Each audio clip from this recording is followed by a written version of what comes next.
नमस्कार दोस्तों, मैं Rajneesh Sharma soul insights platform पे फिर आपके बीच में। आज शुक्रवार है, आज क्वेश्चन आंसर डे है। हमेशा की तरह बहुत से सवाल हैं। सबसे पहले हम प्रश्न लेते हैं ड्रीम्स के ऊपर, सपनों के ऊपर, जिसके बारे में बहुत से लोगों के बहुत से मनों में गलत धारणाएं हैं।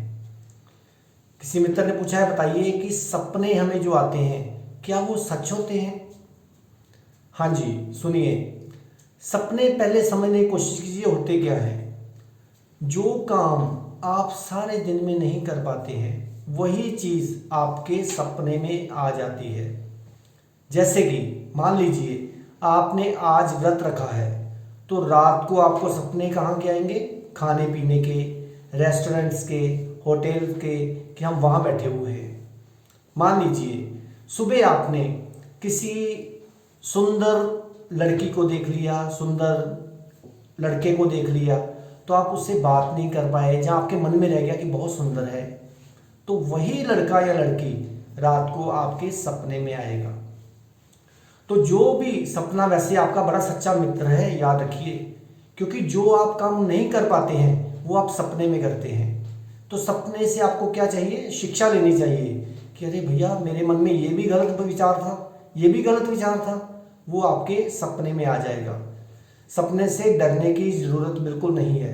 मान लीजिए आपको कोई गलत सपना आ गया, किसी की मृत्यु देख ली, किसी का कुछ देख लिया, किसी का नुकसान देख लिया, तो उससे छुटकारा पाने के लिए, वो सपना घटित ना हो, उसके लिए मैं आपको छोटा सा एक फॉर्मूला देता हूँ। नहाते वक्त उस सपने को सोच लीजिए, अपने ऊपर पानी गिराते जाइए और उस सपने को एक बार सोच लीजिए। अगर वो नेगेटिव सपना हुआ तो इमीडिएटली खत्म हो जाएगा। पॉजिटिव को देखने की जरूरत ही नहीं है, नेगेटिव सपना इमीडिएटली खत्म हो जाएगा। चाहे टॉयलेट में जाते वक्त सोच लीजिए, तब भी नेगेटिव सपना इमीडिएटली खत्म हो जाएगा।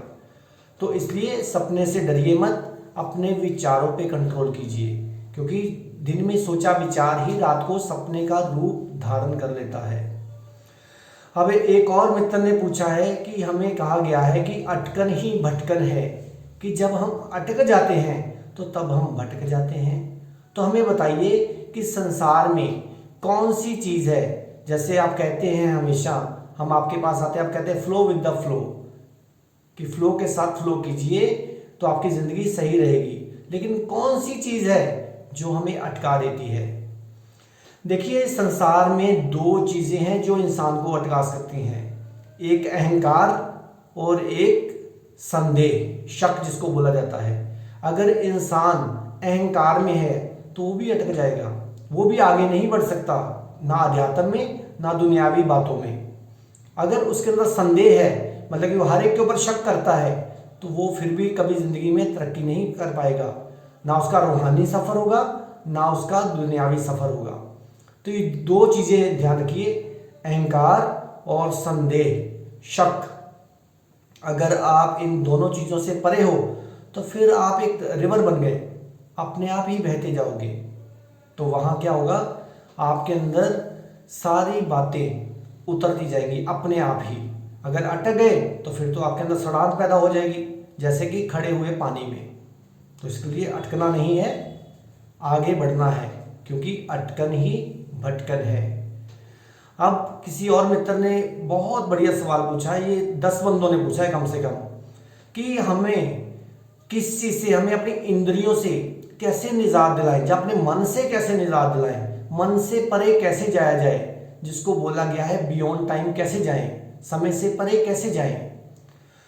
देखिए, हम सब क्या करते हैं, जो मैंने देखा है, हम सब करते क्या हैं, हम अपनी इंद्रियों पे कंट्रोल के बिना अपने मन को शांत करने चल पड़ते हैं। हमारा इंद्रियों पे कंट्रोल नहीं होता, ना काम पे, ना लोभ पे, ना मोह पे, ना अहंकार पे, ना क्रोध पे, किसी चीज़ पे कंट्रोल नहीं होता, और हम सीधे जाते हैं कि मन को कंट्रोल कर लें। अरे भैया, कैसे कंट्रोल कर लोगे? क्योंकि जो इंद्रियां हैं, जब तक आप इंद्रियों को कंट्रोल नहीं करोगे, आप मन को कंट्रोल कभी नहीं कर सकते। मन का मतलब क्या है? मन, मैंने पहले ही बताया था, मन का मतलब ये है कि आपके विचारों का जोड़। जितने आपके अंदर विचार होंगे उतना ही आपका मन स्ट्रांग होता जाएगा। तो सबसे पहले आप अपनी इंद्रियों को कंट्रोल कीजिए। इसके साथ मिलता जुलता सवाल एक और है कि इंद्रियों को कंट्रोल कैसे करें। इंद्रियों को कंट्रोल करना तो बहुत मुश्किल है, कई ऋषि मुनि नहीं कर पाए, हम कैसे कर पाएंगे। सबसे पहले देखिए, आप ये बात याद रखिए कि किसी भी चीज को हमने रोकना नहीं है। मान लीजिए आपको क्रोध आ गया तो आप कहें मैं कंट्रोल कर लूं, कंट्रोल करने से क्रोध बढ़ेगा, फॉर द टाइम बिंग तो कम हो जाएगा लेकिन बाद में बढ़ जाएगा। लोभ अगर आप कहें मैं कंट्रोल कर लूं, कंट्रोल कर लेंगे फॉर द टाइम बिंग, उसके बाद वो भी लोभ जो है 10 गुना नहीं 1000 गुना बढ़ जाएगा। तो इसलिए हमें किसी भी वृत्ति को, किसी भी आदत को खत्म करने के लिए उस पर कंट्रोल नहीं करना है, उसको देखना है। मान लीजिए आपके अंदर क्रोध आ गया तो आप क्रोध को वॉच कीजिए, देखिए कि अरे क्रोध आ रहा है, तो आप देखेंगे कुछ ही दिनों के अंदर अंदर इस प्रैक्टिस से आपका क्रोध खत्म हो जाएगा। कंट्रोल करने से बढ़ेगा, उसको देखने से खत्म हो जाएगा। मैंने पहले भी कई एपिसोड्स में बोला है कि जिस चीज को आप स्वीकार कर लेते हो उससे आप मुक्त हो जाते हो, क्योंकि स्वीकृति ही मुक्ति है। सबसे पहले इंद्रियों को कंट्रोल कीजिए, उसके बाद आप मन के पास आइए। मन के पास क्या करना है, विचारों को देखना है। जैसे जैसे आप विचारों को देखते जाएंगे तो आपका जो मन है वो भी खत्म हो जाएगा।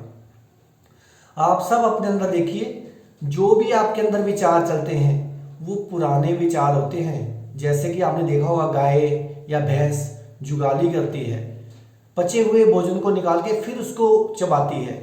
इसी तरह हम सब यही करते हैं, अपने विचारों को बार बार देखते जाते हैं, बार बार सोचते जाते हैं, कोई भी नया विचार नहीं होता। तो इसकी जुगाली बंद कीजिए, आपके विचार खत्म होंगे तो आपका मन अपने आप शांत हो जाएगा, फिर आप समय से परे हो जाओगे, फिर आप बनोगे परमात्मा, स्वयं परमात्मा बन जाओगे, क्योंकि अकाल पुरख उसी को बोला गया है जो काल से परे हो गया। तो इसलिए फालतू की सोचे मत सोचिए, हर चीज को स्वीकार करना सीखिए। क्रोध है तो कहिए हाँ मैं क्रोधी हूं, लोभ है तो बोलिए हाँ मैं लोभी हूं। शर्माना क्या है, शर्माता वही है, हेजिटेट वही करता है जो अपने अवगुण को बताना नहीं चाहता। तो इसलिए अपने हर अवगुण को जागृत कीजिए, क्योंकि हम गंदगी को छुपा सकते हैं। याद रखना ये बात, हमने गंदगी को छुपाना नहीं है, उसको उगाड़ना है ताकि वो बाहर निकले और हम स्वच्छ हो जाएं और हम गुनाह अतीत हो जाएं, परमात्मा ही बन जाए। तो बस यही करना है, सोचना कम है, इंद्रियों पे कोई कंट्रोल नहीं करना, सोचना है, स्वीकार करना है और मुक्त होना है। अब एक और मित्र ने पूछा है कि हमें ये बताइए कि अगर सब कुछ ही परमात्मा कर रहा है तो हमें क्या दोष लगेगा। अगर परमात्मा ही कर रहा है, हमारे अंदर कुछ भी हो रहा है तो परमात्मा कर रहा है, हमें जन्म वो दे रहा है, मृत्यु वो दे रहा है, तो फिर हमें दोष कैसे लगेगा। हम तो जिंदगी में पापी कभी हो ही नहीं सकते। बिल्कुल सही कह रहे हैं, यही कृष्ण भगवान ने बार बार बोला है कि अगर आप मान लीजिए चोर हो, अगर आप कहते हो कि भगवान ही चोरी करा रहा है, भैया भगवान हमें दे रहा है, तो अगर आपको जूते पड़ते हैं पुलिस से तो फिर आप ये क्यों कहते हैं कि पुलिस ने जूते मारे। आप ये भी कहिए कि वही जूते मारने वाला है। अगर चोरी वो करवा रहा है तो जूते भी वही मार रहा है। अगर आप दोनों चीजों को स्वीकार करते हो तो फिर आपके अंदर कोई पाप नहीं है। सबसे पहले तो पाप तभी लगेगा जब आपके अंदर कर्ता भाव होगा। भगवान ने बार बार श्री कृष्ण जी ने गीता में कहा है कि तुम एक ही चीज को छोड़ दो, सिर्फ कर्ता भाव को छोड़ दो, सिर्फ कर्ता भाव को छोड़ दो, तो कोई भी कर्म तुम्हें बांधेगा नहीं, कोई भी कर्म नहीं बांधेगा। सिर्फ क्या करना है, कर्ता भाव ही छोड़ना है। इसी से रिलेटेड एक और सवाल है कि पूछा है कि श्री कृष्ण तो भगवान थे, उन्होंने अर्जुन को बार बार बार बार युद्ध में क्यों घसीटा, क्यों कहा युद्ध कर युद्ध कर युद्ध कर। आप तो हमेशा कहते हिंसा से दूर रहिए, सारी दुनिया कहती है हिंसा से दूर रहिए, लेकिन भगवान श्री कृष्ण ने ऐसा क्यों कहा। देखिए, सारी गीता को ध्यान से समझने की कोशिश कीजिए। जो अर्जुन था क्षत्रिय, और क्षत्रिय का काम क्या है, युद्ध करना। अगर क्षत्रिय ब्राह्मण बनने की कोशिश करेगा, शूद्र बनने की कोशिश करेगा, वैश्य बनने की कोशिश करेगा, तो वो क्या भटक जाएगा। जो परमात्मा ने आपको धर्म, जो आपको स्वभाव बना के भेजा है, अगर आप उसके उलट चलते हैं तो आप भटक जाएंगे। तो इसी तरह भगवान श्री कृष्ण जी ने उसको कहा, क्योंकि तू क्षत्रिय है, अपने स्वभाव को पहचान, अपने धर्म को पहचान और युद्ध कर।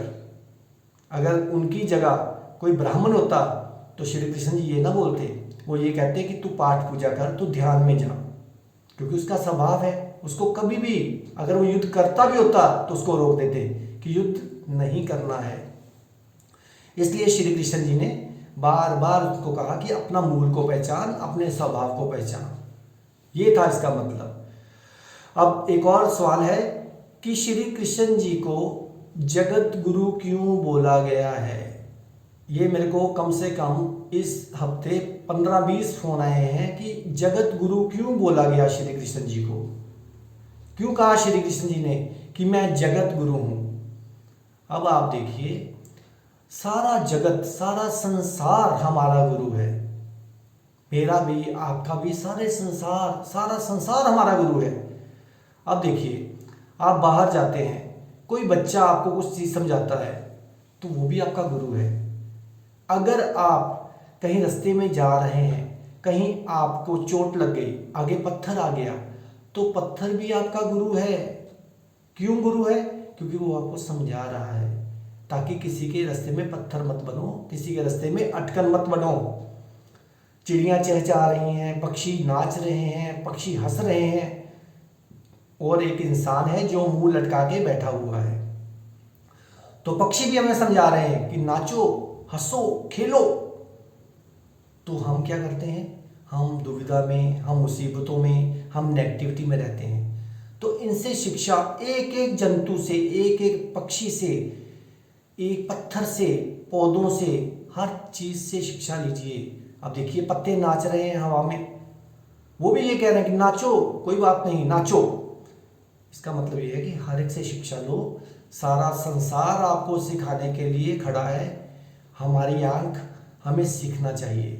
हमारी आंख हर चीज को देख के कुछ ना कुछ सीखे, तो सारा संसार ही श्री कृष्ण स्वरूप हो जाएगा, यानी कि सारा संसार ही जगत गुरु हो जाएगा।